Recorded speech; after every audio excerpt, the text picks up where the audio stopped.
Bapak Ibu, saudara-saudari yang terkasih, kalau kita melihat ke belakang bagaimana kita mengenal Katolik, tentu banyak cerita. Mungkin umat yang sudah sepuh mengenal iman Katolik mungkin melalui para romo misionaris terdahulu, mungkin melalui para pengajar-pengajar di sekolah, dan juga anak-anak mengenal iman Katolik dari orang tuanya. Mungkin juga ada terinspirasi dari siapapun sehingga ingin mengenal iman Katolik dan akhirnya kita dibaptis. Intinya bahwa iman Katolik, pewartaan iman Katolik tumbuh karena adanya pewartaan. Dan inilah yang dilakukan oleh Yesus. Yesus mewartakan keselamatan. Kita yang sudah dibaptis tentunya kita mempunyai jaminan keselamatan. Dan Yesus dalam karyanya pertama, ia juga mewartakan karya keselamatan yang diawali di daerah Galilea. Galilea dan sekitarnya ini yang disebutkan dalam bacaan Injil adalah daerah-daerah yang sama sekali tidak mengenal Allah. Mereka hidupnya jauh dari Allah, maka seperti yang dinubuatkan dalam kitab Nabi Yesaya, tanah Zebulon dan tanah Naftali adalah bangsa yang telah lama diam dalam kegelapan dan akhirnya akan menemukan terang yang besar, cahaya yang besar. Dan Yesus pertama kali mewartakan keselamatan ya di daerah ini. Bahwa Yesus datang ke dunia ini bukan hanya untuk golongan tertentu saja, bukan hanya untuk kelompok ini, kelompok itu, tapi Yesus datang untuk semua manusia, untuk keselamatan manusia. Dan akhirnya daerah yang sama sekali ya tidak mengenal Allah, hidup dalam dosa, dalam kegelapan, Yesus datang untuk mereka, untuk menyelamatkan mereka. Dan karya pewartaan Yesus yang pertama kali diungkapkan adalah bertobatlah.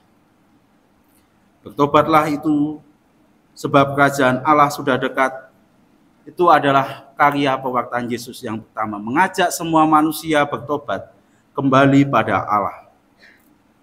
Dan juga dalam memulai karyanya ini, Yesus juga memilih murid-murid yang pertama, Petrus, Andreas, Yohanes, dan Yakobus. Mereka adalah murid-murid pertama yang profesinya adalah nelayan. Kalau kita pikir lebih dalam lagi, renungan lebih dalam lagi, seharusnya kalau ingin pewartaannya cepat dan sebagainya untuk memahami sabda Tuhan, memahami kitab para nabi, kitab Taurat, Yesus itu harusnya memilih ahli Taurat dan orang-orang Farisi. Mengapa? Karena mereka sudah paham, sudah tahu, mengerti. Kok Yesus memilih para nelayan yang sama sekali mungkin jarang sekali untuk ya pergi ke sinagoga, berdoa, dan sebagainya, mendalami Taurat. Tapi Yesus justru memilih mereka. Dan mereka ketika dipanggil oleh Yesus, mereka segera meninggalkan segala sesuatu, pekerjaannya, keluarganya untuk mengikuti Yesus. Mereka siap sedia mengikuti Yesus. Dari penjala ikan menuju penjala manusia, menjadi penjala manusia. Mereka ikut ambil bagian dalam karya Tuhan Yesus di dunia ini untuk mewartakan keselamatan. Dan mereka juga melakukan apa yang Yesus lakukan ketika Yesus sudah naik ke surga. Mereka juga mewartakan keselamatan itu kepada semua orang. Dan sampai akhirnya mereka, para rasul ini juga wafat dengan cara menjadi martir. Dan Bapak Ibu, saudara-saudari yang kasih, berkat baptis kita juga dipanggil sebagai murid, menjadi murid Yesus. Itu yang pertama-tama perlu kita sadari, bahwa baptis itu menyatakan kita sebagai murid Yesus. Lalu bagaimana menjadi murid itu? Menjadi murid pertama-tama mengikuti apa yang disabdakan oleh Tuhan Yesus hari ini. Bertobatlah. Kita diundang untuk bertobat. membarui cara hidup kita yang lama, yang mungkin masih hidup dalam kecenderungan berbuat dosa ini dan itu, lalu beralih ke cara hidup yang baru, yaitu senantiasa mengikuti kehendak Tuhan. Lalu yang kedua adalah mengakui Tuhan sebagai penyelamat, seperti yang di dalam Mazmur tadi. Mengakui Tuhan sebagai penyelamat.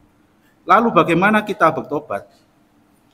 Kita bertobat itu adalah tidak lagi memikirkan diri kita sendiri. Tidak memikirkan lagi kelompok kita sendiri. Seperti yang dikatakan oleh Paulus dalam jemaatnya di Korintus. Seia sekata, sehati sepikir. Karena Paulus pada saat itu mengalami perpecahan jemaat di Korintus. Korintus ini sudah kelompok atau gereja yang didirikan oleh Paulus, lalu karena imannya belum dewasa, akhirnya mereka pecah. Karena masing-masing itu memikirkan dirinya sendiri. Memikirkan dirinya sendiri, memikirkan kelompoknya sendiri, sehingga ada yang mengatakan aku dari golongan Apolos, aku dari golongan Kefas, aku dari golongan Kristus. Karena ego kelompok masing-masing itulah yang menyebabkan perpecahan jemaat. Karena ego itulah yang membuat gereja menjadi hancur, gereja yang menjadi penuh masalah. Dan kita diundang untuk bertobat, tidak lagi memikirkan opo senengku, pokoknya aku seneng pelayanan ki yo wis liyane mbuh. Jangan sampai kita memikirkan seperti itu. Yang penting kelompokku maju, yang penting kelompokku hebat, kelompok liyane ora peduli.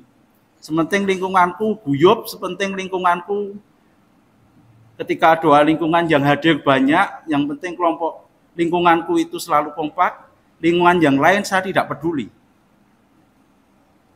Jangan sampai kita memikirkan apa seperti yang dipikirkan oleh orang-orang Korintus yang dikritik keras oleh Paulus.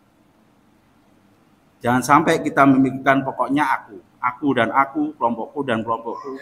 Yang penting pelayanku ini, yang lain teman-temanku tidak peduli, entah dia mau melayani atau tidak, saya tidak peduli. Itulah yang menyebabkan perpecahan jemaat, itulah yang dihadapi oleh Paulus. Kita bertobat supaya kita dalam membangun persekutuan ini, kita seia sekata, sehati sepikir, menjadi kesatuan, membangun tubuh jemaat sebagai tubuh Kristus. Itulah yang perlu kita dalami bersama. Jadi kita diundang juga untuk terbuka terhadap kehendak Tuhan, terbuka terhadap orang-orang lain, tidak menjadi eksklusif, tapi inklusif, terbuka terhadap siapapun, terbuka terhadap pemikiran orang lain, terbuka terhadap pendapat orang lain, tidak seenaknya saja mengatakan ini dan itu, mengkritik ini dan itu, tapi kita juga sehati sepikir, seia sekata. Itulah bentuk pertobatan sejati sebagai murid Yesus yang mau terlibat dalam karya Tuhan Yesus untuk memaktakan karya cinta kasih. Kalau kita masih hidup dengan pikiran sendiri, tidak terbuka terhadap orang lain, pikiran orang lain, pendapat orang lain, tidak terbuka terhadap pandangan siapapun, pastilah perpecahan itu, saya yakin perpecahan itu akan terjadi. Karena orang masing-masing memikirkan sendiri, tidak memikirkan bagaimana baiknya kita bersama. Bapak Ibu, semoga melalui Ekaristi ini, tubuh Kristus yang kita santap semakin menguatkan kita menjadi murid Yesus. Kita menjadi murid yang senantiasa membarui diri, bertobat terus-menerus, meninggalkan cara hidup kita yang lama, meninggalkan keegoisan kita masing-masing, keegoisan kelompok kita menuju orang yang rendah hati, yang menerima pendapat, kritik, dan apapun dari orang lain, terbuka terhadap kehendak Tuhan, terbuka untuk membangun persekutuan murid-murid Kristus. Dan disinilah semoga tubuh Kristus semakin menguatkan kita untuk menjadi murid Yesus yang sejati. Berkat Tuhan menyertai kita sekalian.